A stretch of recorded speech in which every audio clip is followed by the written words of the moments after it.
Now, let me show you how I personally use generative AI in life and in business. I use it for three main reasons. First, to finish higher quality work in less time. It boosts my productivity. Second, to do things I could never do without artificial intelligence because I didn't have the skills or the knowledge to do it. Now, with AI, I can do it. Third, to automate and eliminate repetitive tasks. So let's go deeper into the first point. Higher quality work in less time. Before showing you a real example, I want to explain something important. The difference between ChatGPT 4o and ChatGPT o3. ChatGPT 4o is a model that predicts the next word. So it gives quick answers. It is good for general knowledge and for everyday tasks. I usually start by 4o because it's much faster than o3. But o3, it is much more intelligent than 4o. When I need deep thinking, I switch to o3. It's a reasoning model. It thinks before it answers. It asks itself a series of questions, first, then second, then third, and gives a more thoughtful response. This is called chain of thought. So o3 is more intelligent than 4o. And the naming is confusing, I know, because usually 4 is better than 3. But OpenAI have a strange way of naming models. For the series of models that are reasoning models, their names start with O. As you can see, the intelligence is higher in O3. However, it is slower than 4o. Most of the time, I use both models in the same session. Here is an example. I go here, I start by O3. I heard that Bitcoin is a good investment opportunity. Can you research online the different future price expectation of Bitcoin and assign probabilities to each expected price and tell me shall I invest at the current price or not and why? Please be comprehensive and do any necessary research required which I might not have asked you about but you think is relevant for this decision. So this is my prompt. I will run it.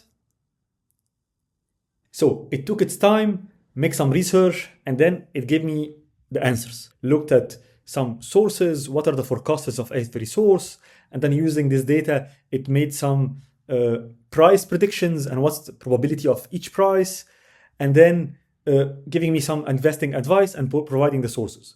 Let's say some stuff in this answer I didn't understand. Like, I didn't understand, for example, this table. What does it mean? So now I alternate. I move to 4o and I ask 4o. Your answer was very complicated. Please simplify the answer that was given in a simple language that a non-professional would understand.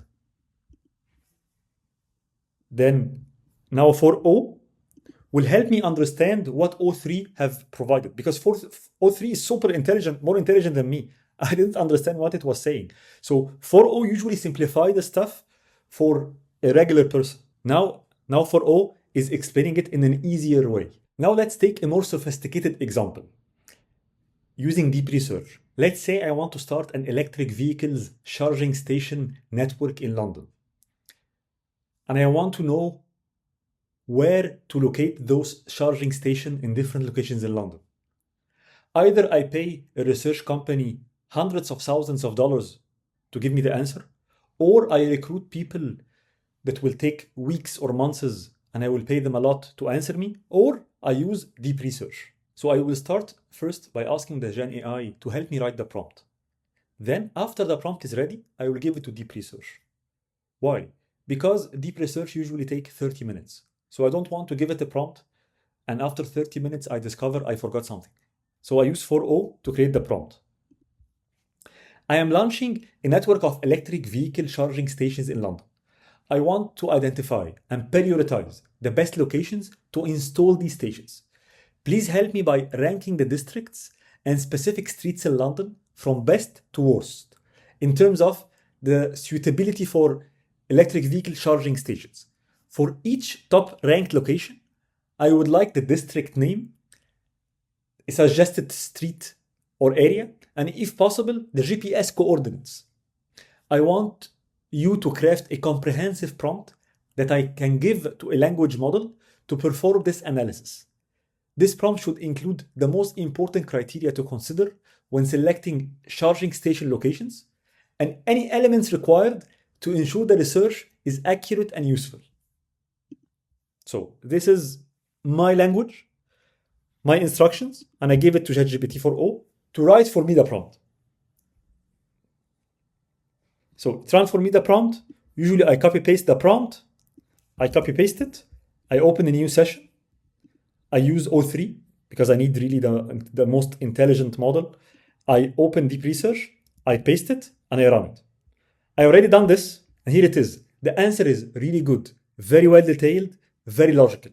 And then I ran the same prompt exactly on Gemini 2.5 Pro. And the answer from Gemini 2.5 Pro is even more impressive and more accurate.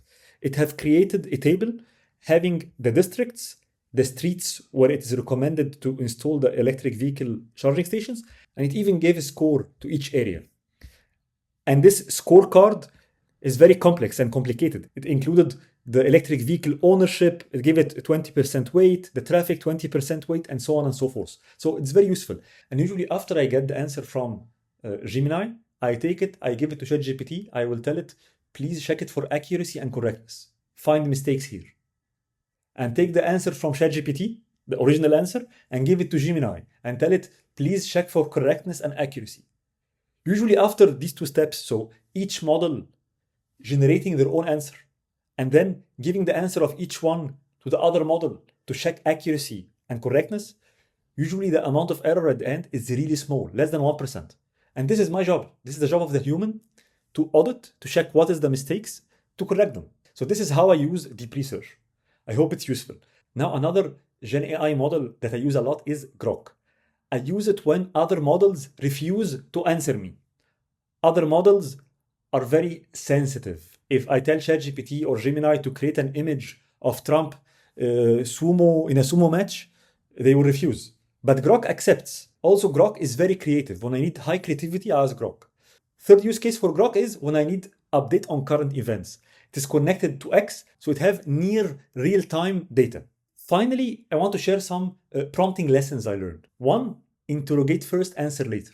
Always instruct the AI to ask you every clarifying question it needs before it gives you a final answer. This dramatically reduces the rework and the reiterations between you and the model. Second, alternate between models, like I showed you. Use O3 and 4o in the same session. Third, tell the model to take its time. Sometimes when you are using the reasoning model O3, when you tell it take your time, it will reason more and it will ask more questions. 4, you don't need a comprehensive prompt from the start. Iterate with step by step with the AI. 5, talk naturally. Talk long. The richer the context you will give, the better the output. Don't trim the story. Just dump everything to the AI and it will understand you better. 6, request self-criticism. Ask the AI what is the weaknesses in your answer and ask it to suggest fixes. Really, this improves the quality. And 7, make a peer review across models like I showed you. Ask model B to fact check model A. You will get an instant accuracy audit. I want to share some more use cases where Deep Research and GPT-3 can be really super helpful. So let's say a chief product officer and I am the head of product at Gemini. I can ask the model something along these lines. I am the head of product at Gemini and users are spending more time on ChatGPT than Gemini. Even though our latest model, Gemini 2.5 Pro, is as intelligent as GPT-03. So while our model, Gemini 2.5 Pro, is cheaper and faster. So help me with as many ideas as possible to convince the users to use Gemini more and to spend more time on Gemini. And before answering me, ask me any questions you need, take your time, reason step by step, and cite any external benchmarks you rely on. So for example, this is one example of a prompt I can give as a chief product officer. If I'm a chief financial officer, I would ask a question like this. Our company is behind on Gen AI, and we are at risk of losing the AI race. But we have 100 billion in cash. I want you to research all AI companies worth less than 100 billion and create a scoring system to decide which one is the best acquisition target? Take your time, research and think. Ask me any questions you need before you start answering. Another use case which I use a lot is when I'm going to a meeting and I need help. Let's assume someone is going to pitch investors to raise funds. So I tell the AI, I'm going to a meeting with an investor to raise funds. My business is about opening electric vehicle car stations in London. Here is my pitch deck. And then I upload my pitch deck. What questions you think the investors will ask me? Please ask all the questions you think they will ask me to help me prepare. So these are 3 use cases or examples where I use the prompting lessons I learned, which I'm hopeful can inspire you of new use cases of how you can use AI in your work.